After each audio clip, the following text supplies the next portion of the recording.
आपका स्वागत है हमारे YouTube चैनल स्वास्तिक परिवार में। आज के इस वीडियो में हम सुनेंगे बुधवार की कथा। तो चलिए शुरू करते हैं। बुधवार का दिन बुध ग्रह को समर्पित होता है और इस दिन बुध देव की पूजा की जाती है। बुध देव की पूजा करने से कुंडली में बुध ग्रह के अशुभ प्रभाव दूर होते हैं। तो आइए सुनते हैं बुधवार व्रत की संपूर्ण कथाएं। एक बार एक नवविवाहित दंपति था। एक दिन रविवार को वो अपनी पत्नी को साथ ले जाने के लिए अपनी ससुराल गया। शादी के बाद ये पहली बार था। ससुराल वालों ने उसका खूब स्वागत किया और उसके लिए तरह तरह के भोजन और अच्छे बिस्तर की व्यवस्था की। उसकी पत्नी की सहेलियों ने उससे मजाक किया। उसने उनके मजाक और बातचीत का आनंद लिया। अपनी पत्नी के छोटे भाई बहनों द्वारा दी गई मेहमान नवाजी का आनंद लेते हुए वो बाहरी दुनिया को भूल गया। सोमवार और मंगलवार उसने अन्य कार्यों में बिताए। अब बुधवार था।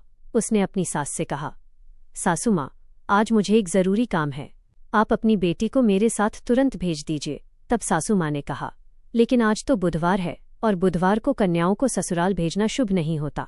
ससुराल में बेटियों को भेजना इस दिन अशुभ माना जाता है, इसलिए आज मैं अपनी बेटी को नहीं भेजूंगी।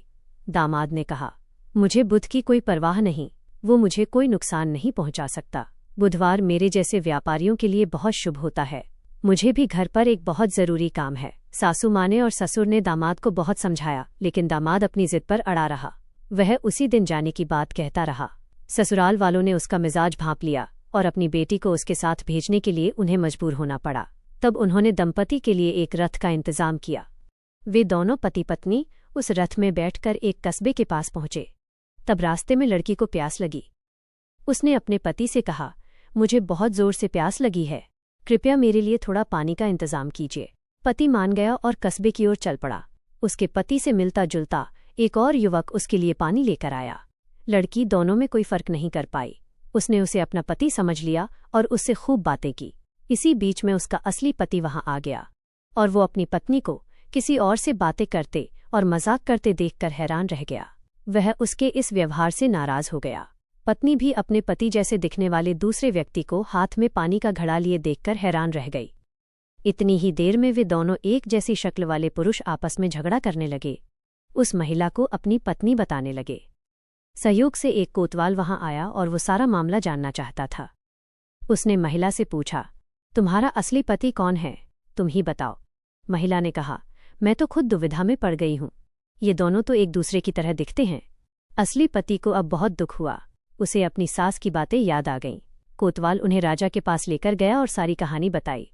सुनकर राजा ने अपने मंत्री को न्याय करने का आदेश दिया। मंत्री ने कोतवाल से कहा, शाम हो चुकी है, इन सबको अलग अलग कोठरियों में बंद कर दो। रात भर कड़ी निगरानी रखो, मैं कल फैसला सुनाऊंगा। अब तो तीनों को अलग अलग कोठरियों में बंद कर दिया गया। रात का घना कोठर था। पहरेदार गहरी नींद में सो रहा था।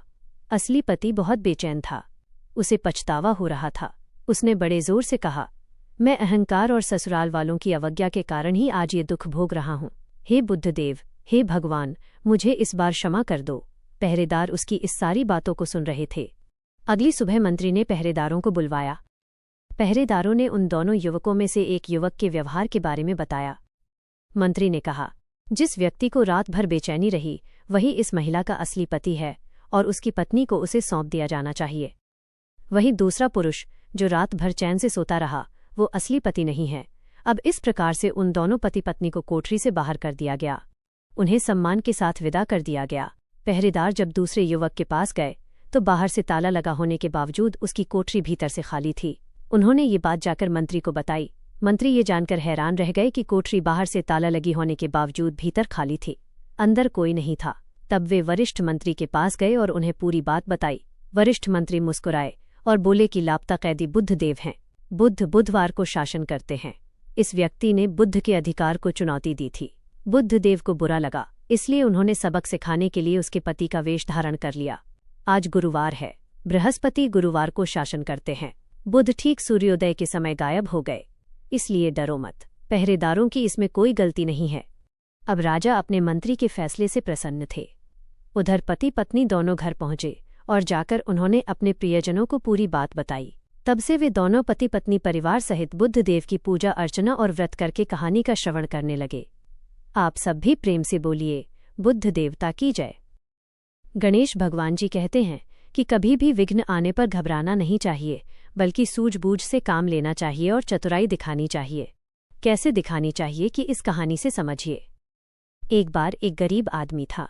एक दिन वो राजा के पास गया और बोला, महाराज, मैं आपसे कर्ज मांगने आया हूँ। कृपा कर आप मुझे 5,000 रुपये दे दीजिए। मैं 5 साल के अंदर आपके रुपए वापस कर दूंगा। राजा ने उसकी बात पर विश्वास करके उसे 5,000 रुपये का कर्ज दे दिया। धीरे धीरे 5 वर्ष बीत जाने के बाद भी जब उस व्यक्ति ने राजा के 5,000 रुपये नहीं लौटाए, तब राजा को मजबूरन उसके घर जाना पड़ा। लेकिन वहां वह व्यक्ति नहीं मिला। अब तो जब भी राजा वहां जाता तो बहाना बनाकर उसे वापस भेज दिया जाता। एक दिन राजा फिर उस व्यक्ति के घर गया। वहां और कोई नहीं दिखा, लेकिन एक छोटी लड़की घर के आंगन में बैठी हुई थी। राजा ने उसी से पूछा, तुम्हारे पिताजी कहाँ हैं? लड़की बोली, राजन, पिताजी स्वर्ग का पानी रोकने गए हैं। राजा ने फिर पूछा, तो तुम्हारा भाई कहाँ है? लड़की ने उत्तर दिया, बिना झगड़ा के झगड़ा करने गए हैं। राजा की समझ में लड़की की कोई भी बात नहीं आ रही थी, इसलिए उसने फिर पूछा, अच्छा, तो तुम्हारी माँ कहाँ है? लड़की बोली, माँ 1 से 2 करने गई है। राजा उसकी इन ऊल जलूल बातों से खींच गया और गुस्से में पूछने लगा, तो तुम यहाँ बैठी क्या कर रही हो? लड़की हंसकर बोली, मैं घर बैठी संसार देख रही हूँ।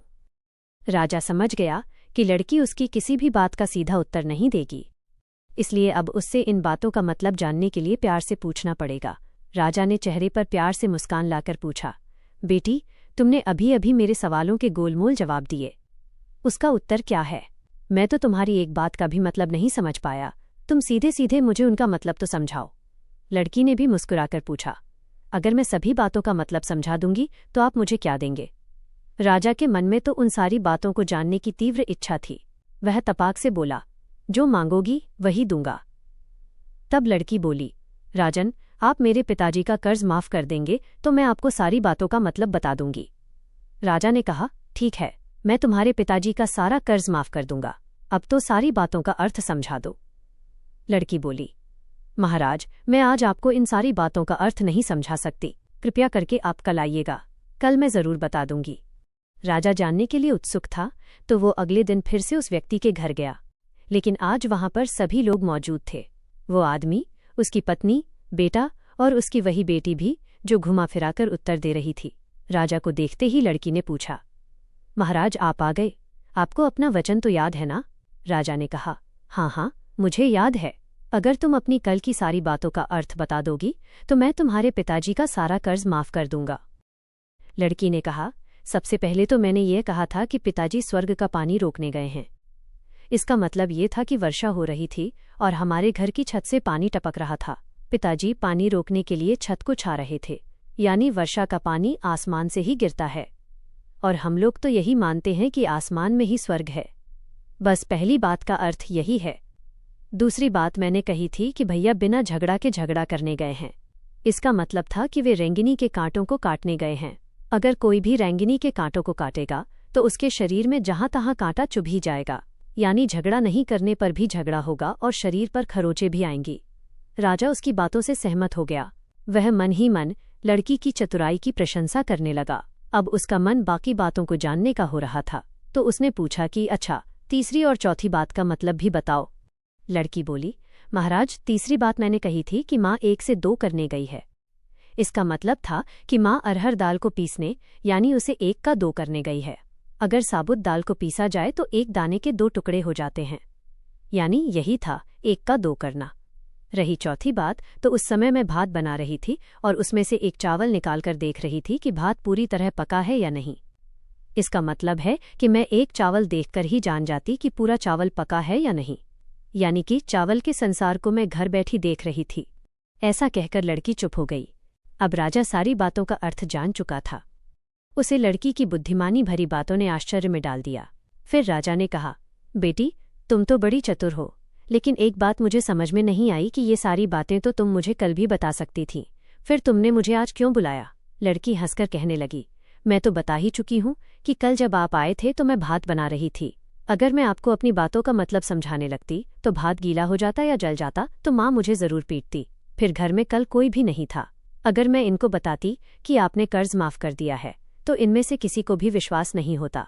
आज स्वयं आपके मुंह से सुनकर कि आपने कर्ज माफ कर दिया है, जहां इन्हें इस बात का विश्वास हो जाएगा वहीं खुशी भी होगी। अब तो राजा लड़की की बात सुनकर बहुत ही प्रसन्न हुआ।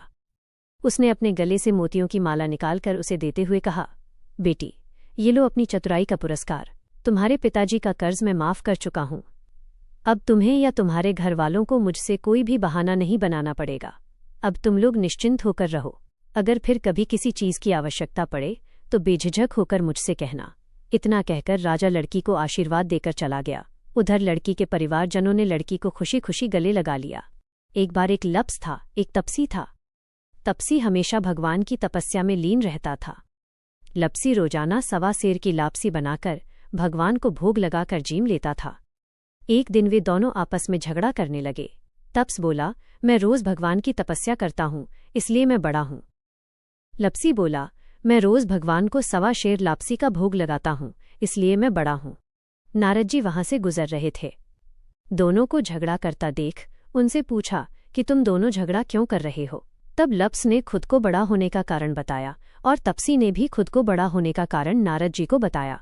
सुनकर नारद जी बोले, तुम्हारा फैसला तो मैं कर दूंगा। दूसरे दिन लप्सी और तपसी स्नान कर अपनी रोज की भक्ति करने आए तो नारद जी ने छुपकर 1.25 करोड़ की एक अंगूठी उन दोनों के आगे रख दी। तप्स की नज़र जब अंगूठी पर पड़ी तो उसने चुपचाप अंगूठी उठाकर अपने नीचे दबा ली। उधर लप्स की नज़र भी अंगूठी पर पड़ी, लेकिन उसने ध्यान नहीं दिया और भगवान को भोग लगाकर लापसी खाने लगा। नारद जी जब सामने आए तो दोनों ने पूछा, बताइए नारद जी, हम दोनों में से कौन बड़ा है। तब नारद जी ने तपसी से खड़ा होने को कहा। वो खड़ा हुआ तो उसके नीचे दबी हुई अंगूठी दिखाई पड़ी। नारद जी ने तपसी से कहा, तपस्या करने के बाद भी तुम्हारी चोरी करने की आदत नहीं गई, इसलिए लप्स बड़ा है और तुम्हें तुम्हारी तपस्या का भी कोई फल नहीं मिलेगा। तब तपसी शर्मिंदा होकर क्षमा मांगने लगा।